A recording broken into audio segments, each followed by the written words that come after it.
Trust is a hard thing, especially with those we don't trust in life, maybe family, friends, a spouse, a loved one, even God.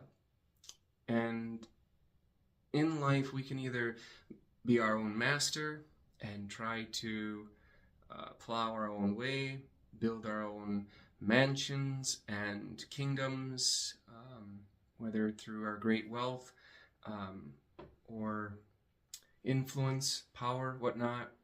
We're always trying to secure and keep safe what we have earned, what we have bought, what we've built, whether it's the estate, the company, or whatever. But naturally, most people don't let go or struggle or surrender to God. It is a very difficult thing to do. I must admit myself, it's just not easy. It almost is contrary to nature because we're born into this world really disadvantaged, and we are wounded from the beginning because of sin, from our infancy, and it's not easy. So having the faith to trust God and to surrender to God also is not easy. But I would love to share that it is possible. And that when you do, true freedom is found. Peace. I can't explain the peace. It's not something the English language possesses. There's no words to describe the kind of divine peace one can have when you truly surrender and give your life to God. He wants what's best for you. It goes without saying that the God who made all and loves all and continues in his love all things in being wants what's best for us. We can surrender to that. And that's what gets people excited and anxious, is because the moment that we realize we haven't surrendered, we're trying to work on a relationship with God, and it requires a little bit of letting go instead of trying to control the narrative, control our own lives completely. And we don't listen to God. That's the heart of where I'm getting at. What I'm sharing is, don't run in life without God.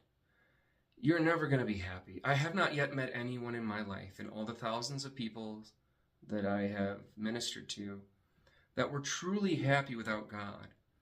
Those that say they are, generally, not all, but are delusional. They are thinking that they are happy when they're not. They're trying to project happiness. Some get lost in the materialistic world. The worldliness of money and mammon can overwhelm you, and it's your only zeal. It's your only purpose. It's the drive is more power, more money, more pleasure, more glory and honor. And it drives people to do what they do. Now, not all of that is bad, but one has to keep Christ at the center of it all. If you have power, God gave you that power. Be responsible with it. Be good with it. Be a good person of power. Don't be an evil person of power that lords it over others and makes others suffer greatly. Please take my words for it. Do not fall into that. It is very difficult to get out of it. The delusionment of being full of power and having the power, like you're a dictator or you're president or a king. You have all the power in your nation to do whatever you want to do, and it can be intoxicating, hard to give up. You'll think that it's all karma, or it's all serendipity, that it's meant to be.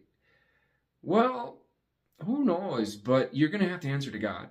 So be careful and be responsible with the gifts that God has given you and the power he's given you. So it goes with wealth. Be careful. If you have multiple billions, and I'm talking excess wealth, if you have hundreds of billions of dollars, you better get ready to share that with the billions of people who do not have a penny to their name. Pleasures, don't fall into debauchery and pleasure seeking. You'll never be satisfied long term. In the short term, yeah, it's very satisfying. Whether it's drugs, sex, alcohol, food,